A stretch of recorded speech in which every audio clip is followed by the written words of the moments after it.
स्वामी समर्थ. जय शंकर. आज आपण लक्ष्मीनारायणाची नवीन कथा ऐकणार आहोत. एके दिवशी वैकुंठात नारायण लक्ष्मी बोलत बसले असता लक्ष्मीने प्रश्न केला, देवा, पृथ्वीवर तुमच्या भक्तांची संख्या जास्त की माझ्या भक्तांची? मला वाटते माझ्या भक्तांची संख्या जास्त आहे. तेव्हा नारायण म्हणाले, तू म्हणतीस तुझ्या भक्तांची संख्या जास्त, मी म्हणणार माझ्या भक्तांची संख्या जास्त. त्यापेक्षा आपण उभयांता एकदा पृथ्वीवर जाऊ आणि प्रत्यक्ष त्यांचा अनुभव घेऊया. तेव्हा लक्ष्मी म्हणाली, देवा, तुम्ही पुढे व्हा आणि शास्त्री बुवांचे सोंग घेऊन एका खेड्यात प्रवेश करा. मागून तुम्हाला शोभण्यासारखी भटीण होऊन मी येईन. त्यावर नारायण म्हणाले, वैकुंठातून पृथ्वीवर उतरले आणि शास्त्री बुवा झाले. त्यांनी धोतर नेसलेले असून अंगावर उपरणे पांघरले होते. कपाळाला गंध लावलेला असून आखेत भागवताची पोथी झळकत होती. शास्त्री बुवांनी एका खेड्या गावात प्रवेश केला.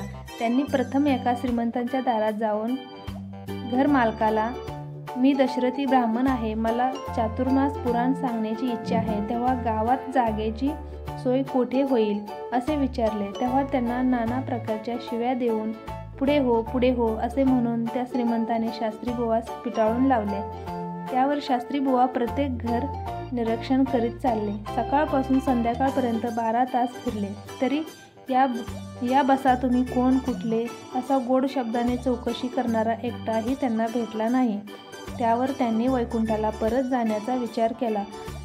इतक्यात समोरून एक गृहस्थ येताना त्यांना दिसला. त्या गृहस्थाची बायको व मुले घर अंगावर कोसळून पडून नुकतीच मरण पावली होती. त्यात दुकानाचे पण दिवाळे निघाल्यामुळे तो अत्यंत दुःखी कष्टी बनला होता. मनाच्या शांतीसाठी वणवण फिरत असलेल्या गृहस्थाला शास्त्री बुवा दृष्टीस पडताच त्यांचे हृदय एकदम गार झाले. तो सर्व दुःख विसरून गेला. त्याने तुम्ही कोण, कोठे इत्यादी विचारपूस केली व पुराणास गावाबाहेरील विष्णूच्या देवळाची जागा ठरवून गावात दौंडी पिटवली. शास्त्री बुवांचे पुराण सुरू झाले.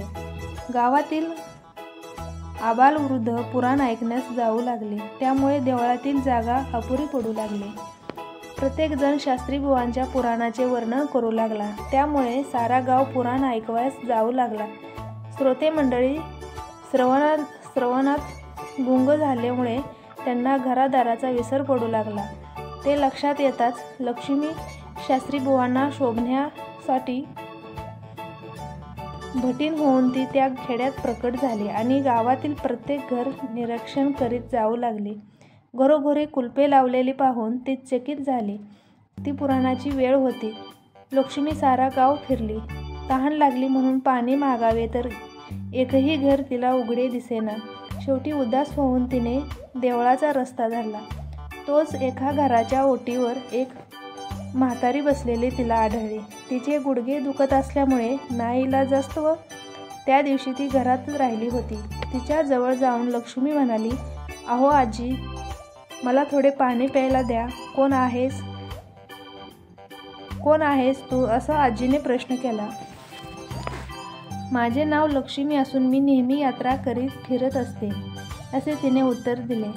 तेव्हा म्हातारीने बिचारीला भूक लागली असेल असे म्हणून दही पोहे कालवून एका लहानशा फुटक्या दगडीत घातले आणि पाण्याने मोगा भरून तिच्या पुढे ठेवला.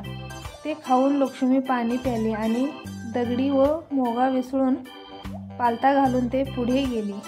संध्याकाळी पुराण संपून म्हातारीची सून घरी आली. केर काढते वेळी कोपऱ्यातील दगडी जेव्हा तिने उचलली तेव्हा दगडी व मोगा तिला सोन्याची दिसली. त्याबद्दल तिने सासूला प्रश्न केला. तेव्हा म्हातारीने लक्ष्मीची गोष्ट तिला सांगितली. त्यावेळी याहून मोठ्या दगडीत जर आपण दगडी पोहे दिले असते तर याच्यापेक्षाही सोने अधिक मिळाले असते, असे म्हातारीला वाटले.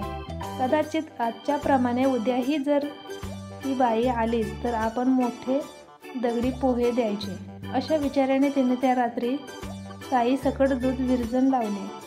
दुसरे दिवशी त्या घरची मंडळी कोणीच पुराणाला गेली नाहीत. इतक्यात लक्ष्मी तेथे आले. तिला पाहताच म्हातारीने उत्साहित होऊन पोह्याची दगडी व पाण्याचा मोगा पुढे ठेवला. त्यावर लक्ष्मी पोहे खाऊन पाणी प्याली आणि पहिल्या दिवसाप्रमाणेच दगडी व मोगा पालथा घालून ते तेथून निसटली.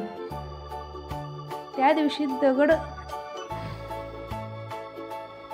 त्या दिवशी पण दगडी व मोगा सोन्याचे झाले. ही गोष्ट जेव्हा आसपासच्या मंडळीच्या कानावर गेली तेव्हा त्यांचे पण पुराणाला जाणे बंद झाले.